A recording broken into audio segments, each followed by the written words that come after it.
Patriarchy, a system of society or government in which the father or eldest male is head of the family and descent is traced through the male line.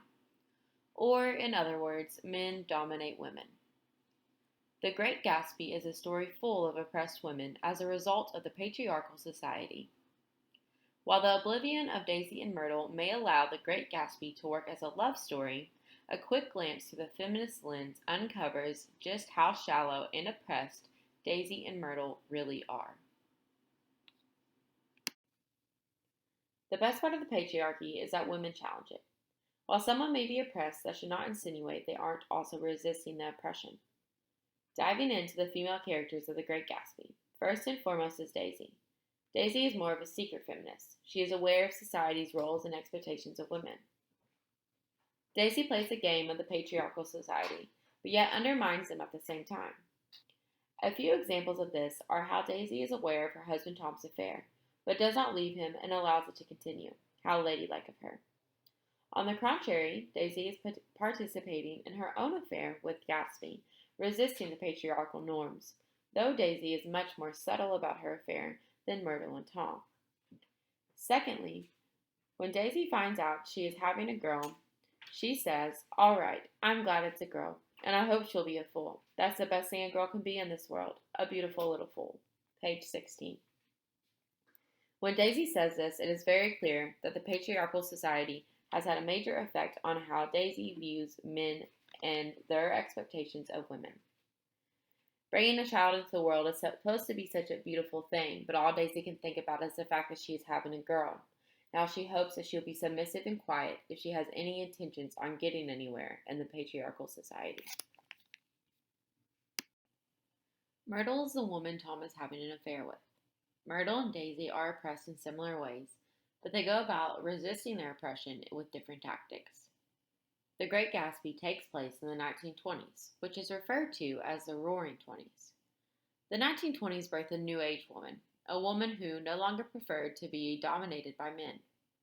Women were now being seen smoking and drinking, often in clubs with men, and Myrtle preferred this exact lifestyle, this up-and-coming, luscious lifestyle, which is one of the reasons she is cheating on her husband George with Tom.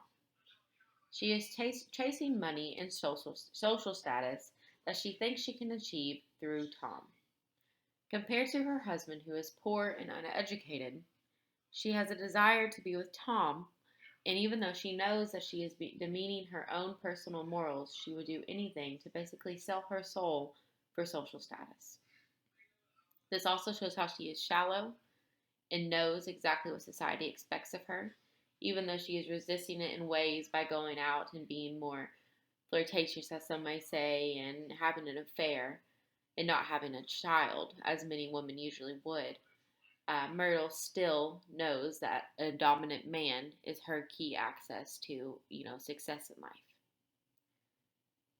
This shows the power of the patriarchal society and how its effects trickle down on everyone, from Daisy, Tom, Myrtle, George, and Gatsby.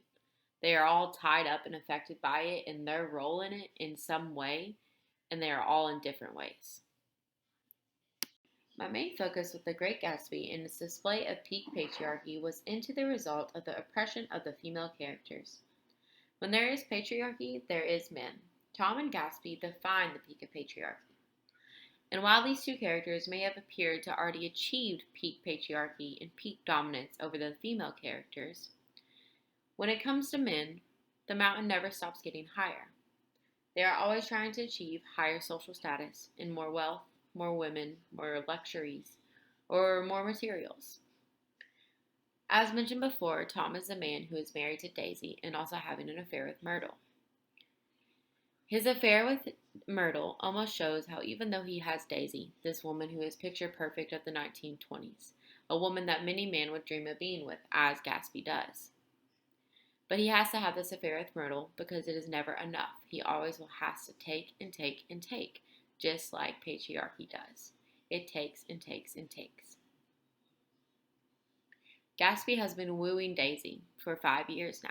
It has been 5 years since they have seen each other, but he has been planning on their reunion and just how he was going to get Daisy.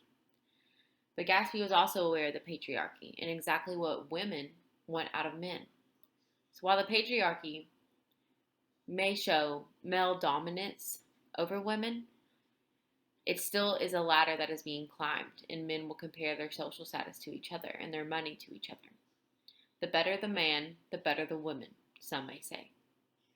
And Gatsby knew this, and he knew that Tom was great. He knew that Tom was wealthy. He knew that Tom had social status and that Tom had class. Gatsby went out of his way to try to pretend that he had class and that he was a noble man and do all these things to try to secure Daisy. He made himself absolutely blind in love and sick in love, and almost even got to the point of controlling Daisy, which shows his patriarchal dominance and the effect that the patriarchal society had on Gatsby, which ultimately leads to his tragic death. This constant climb and want for more, and this need to be submissive and quiet but have the desire to resist, and the men not knowing when enough is enough.